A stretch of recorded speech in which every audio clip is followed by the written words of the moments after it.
The story begins with a woman named Hannah who has come to a restaurant with her friends. Hannah is a very nice person. I mean, she's okay. She's very nice to everyone, loving them. Her family includes her husband and daughter, Sam. Hannah is a housewife, but her dream is to become a photographer. But everyone faces the same constraints, and she too has a compulsion that prevented her from pursuing them. Hannah and Ben have been married for 17 years. Ben, an eye doctor, does a lot for his family. He loves everyone. But the only problem is that Sam is often angry with her parents. If Hannah invites her over for a meal or asks her to just sit and talk, she gets extremely upset. And Hannah and Ben treat Sam like a child, always asking, "How are you doing, dear? How was your day? What's going on these days?" Sam gets very angry at these questions. "I'm 16 years old, and you still treat me like a little girl. Do you know how much my parents make fun of me outside? Now tell me, what can parents do about this?" That's why they remain silent. Just like that, over dinner, Sam tells Ben, "Dad, I'm going to my friend's house. I'll be back in 2 days," fearing that these days the world is not good. But for Sam's happiness, he agrees, hoping to avoid upsetting her. Hannah drops Sam off at her friend's house. Before saying goodbye, she asks Sam for a sweet kiss, but even this angers Sam. She angrily kisses him and leaves. Looking at Sam, it seems she's either a very attitude-loving girl who doesn't value her parents, or she's suffering from depression, meaning something is going on in her life that her parents don't know about, or that she's unable to tell them. In the next scene, Sam's school resumes, as the holidays are over, and Hannah is driving him to school. On the way, she asks Sam, "Son, why do you think we're your enemies? Why do you treat us like enemies? If there's anything, any problem, you can tell us. We're your parents." But Sam starts arguing again. But friends, during this argument, Hannah loses her focus on driving, and unfortunately, her car collides with a truck. As soon as Ben hears about this, he rushes to the hospital, where both of them are undergoing surgery. "Tell me, what's going on with him?" Well, the operation is done, but the worry is that he hasn't regained consciousness yet. If he regains consciousness, it's fine. Otherwise, his life could be in danger. The doctors say so. And Ben is completely devastated by this sudden tragedy. He never imagined something like this would happen. He's just waiting for them to regain consciousness. And luckily, Hannah regains consciousness shortly after. As soon as she regains consciousness, she first asks Ben about Sam. Ben replies, "The doctors are treating him." But sadly, Sam has stopped breathing. As soon as Hannah sees this, she starts screaming like a madwoman. Doctors try to calm her down, but then Hannah holds Sam's hand tightly and falls unconscious. The doctors quickly administer a shock to revive Hannah, but alas, it's too late. Hannah has passed away, and poor Ben begins to cry. But then, miraculously, Sam starts breathing. The doctors quickly began emergency procedures, and Sam is now out of danger. Sam's life is saved, but Hannah is dead. But Sam doesn't tell Sam that Hannah is dead, otherwise the poor thing could happen. And he tries to act cheerful in front of Sam. He simply says, "Your mom, Hannah, is fine, son. She's gone on an errand." But one strange thing is that Sam tells Ben, "Why are you treating me like this? Why are you talking to me like this, as if I'm Sam? Tell me, where is Sam? I need to see him." Even Ben is perplexed. Sam looks at her hands, astonished. Then, quickly taking out a mirror, she looks at her face, and her face contorts into shock. She exclaims, "How did I become Sam? What happened to my hand?" And then, friends, it becomes clear that just when Hannah was about to die, her soul traveled into Sam. This is why Hannah feels so strange about how she transformed into Sam. And Ben is at a loss, because it's impossible. He asks the doctor to check if her mental state is okay. The doctor says, "This is a case of mental trauma. Sometimes a person experiences such an experience that their mind cannot handle it." And seeing her mother appear before her, Sam assumed she had become Hannah. "So we're giving her medication. Please take very good care of Sam. Hopefully she'll recover soon." So Ben becomes very worried, because his only remaining child, the baby, is dead. He thinks to himself. Both Ben and Sam return home. Sam asks Ben, how come you can't recognize your wife? What's wrong with you?" She explains everything, like when they met, how did they date. She explains every possible thing, trying to convince Ben that it's Hannah.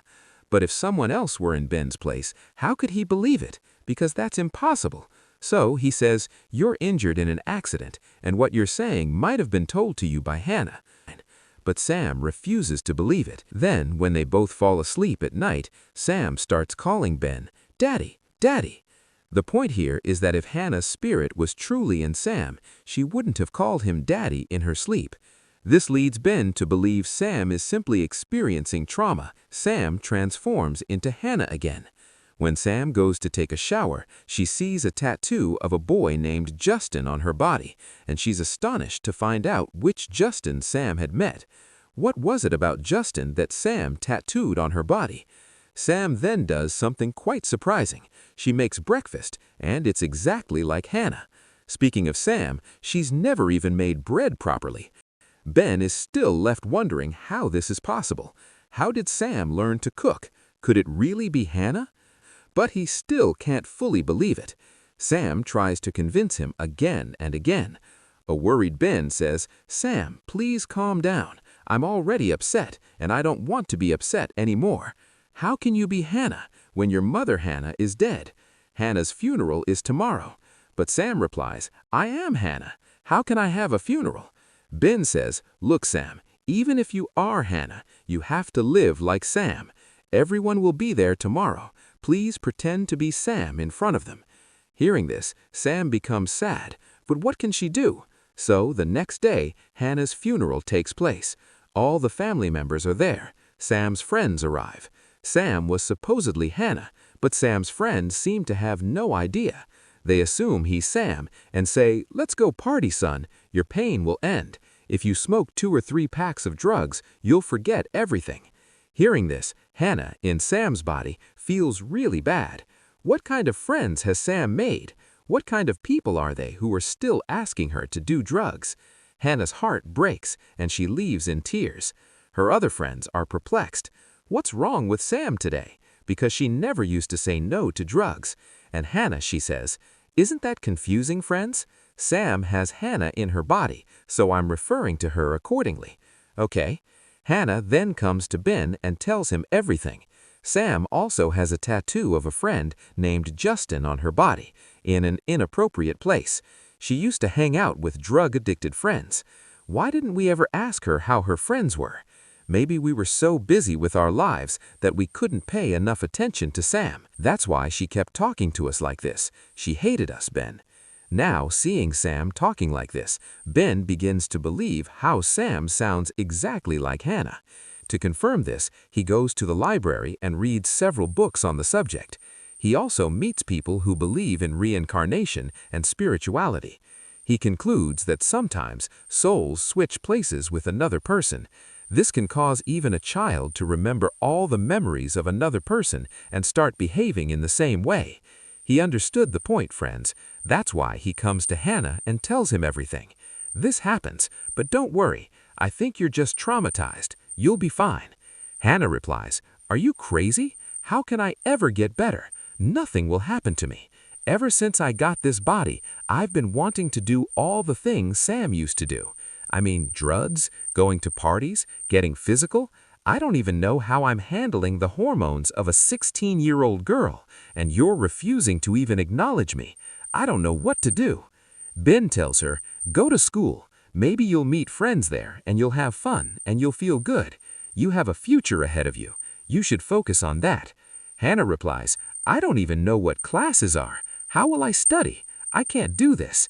Ben explains, "You didn't even finish school on time, and we got married. But don't think about it. Fate has given you a second chance to try. So, for Sam's sake, please do it."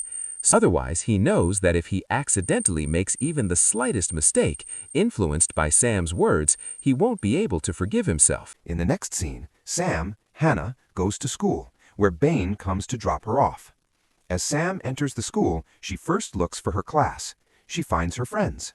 Hannah pretends to be Sam in front of them. But then Justin grabs Hannah aside and tries to make advances on her. Hannah doesn't even recognize him. But Justin says, You got me tattooed on you. Hey, did you forget we used to get physical in school every day? So why are you acting like this today?" Here, friends, Hannah is heartbroken to learn how deeply trapped her daughter Sam was. But at the moment, Hannah doesn't have the courage to say anything, because Justin seems like a very mean person, and this may be why Sam was always so scared and took out all her anger on her parents. So Hannah immediately calls Bane and tells him everything. Bane says, "Don't worry, I've hired a nurse. She must be at the school. I'll send her to you. If anything happens, please inform her."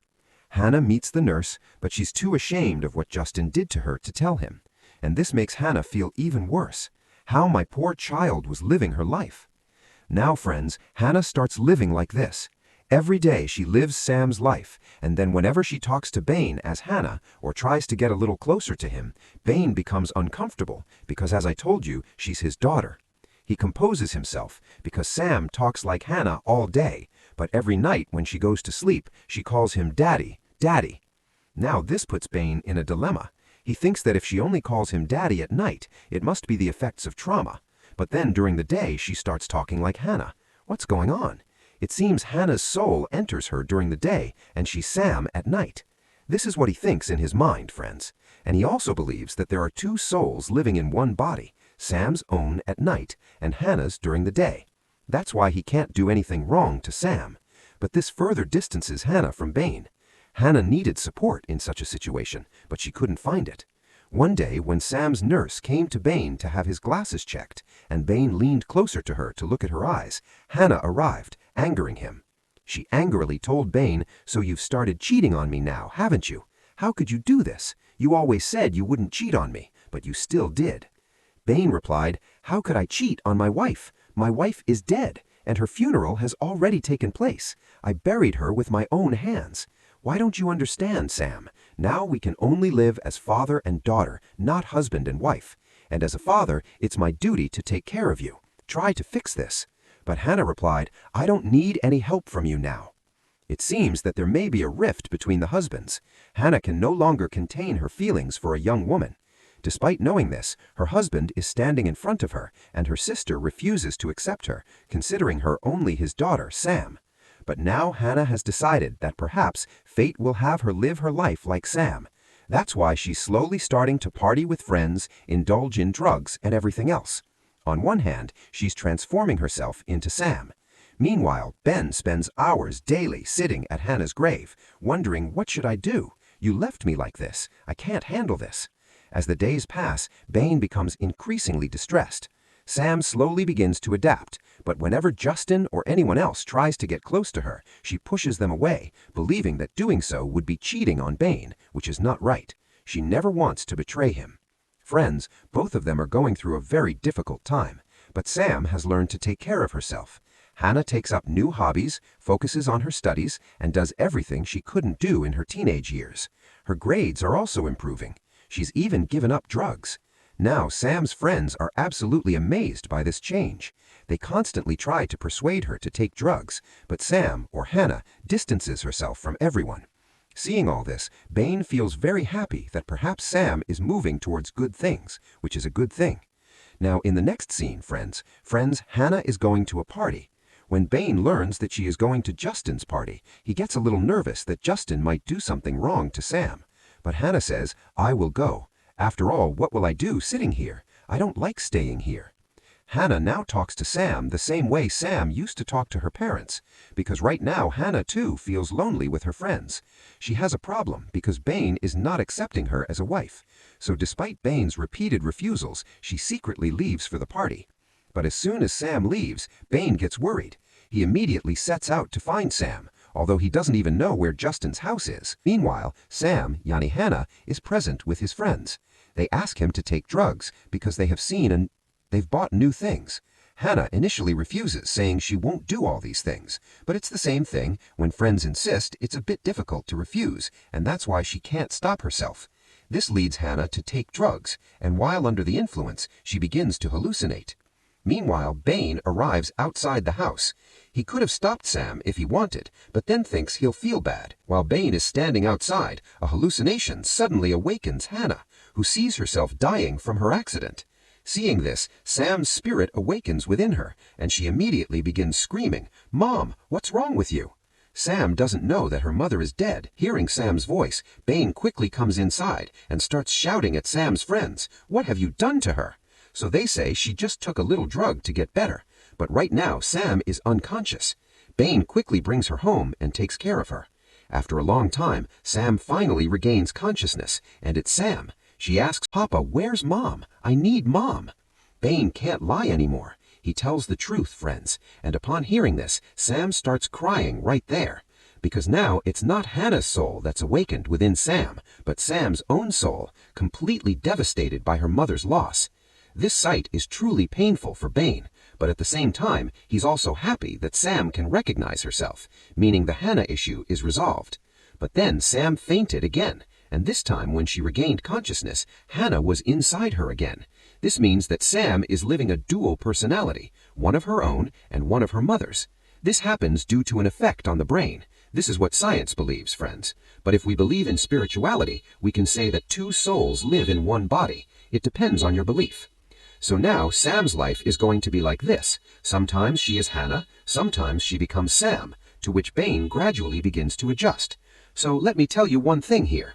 Whenever she is Hannah, he loves her accordingly, and when she's Sam, he loves her like a father. This does not mean that when Sam is Hannah, he gets physical with her. Not at all. He just tries to keep her happy as a husband. Whenever Sam won Hannah's personality, she would record a video for Sam to watch. When Sam watched the video, it was of course her own persona, but her actions mirrored the actions of her mother, Hannah. In that video, Sam, acting as her mother, said, "Son, when I lived your life, I realized how you lived it. Son, you're a very courageous girl, and I have full hope that you will go far. My best wishes are always with you. I'm sorry we couldn't give you the love you wanted from your parents, but now, after me, please take care of Bane. He won't be able to live alone. Don't ever leave him, and don't hurt him. He loves you very much." Watching this video, Sam's tears welled up. She now understands the importance of her parents. While she couldn't love Hannah, now she strives to keep Bane happy and lives her own life. Tell us how you liked it in the comments. See you in the next video. Take care of yourself. Thanks for watching.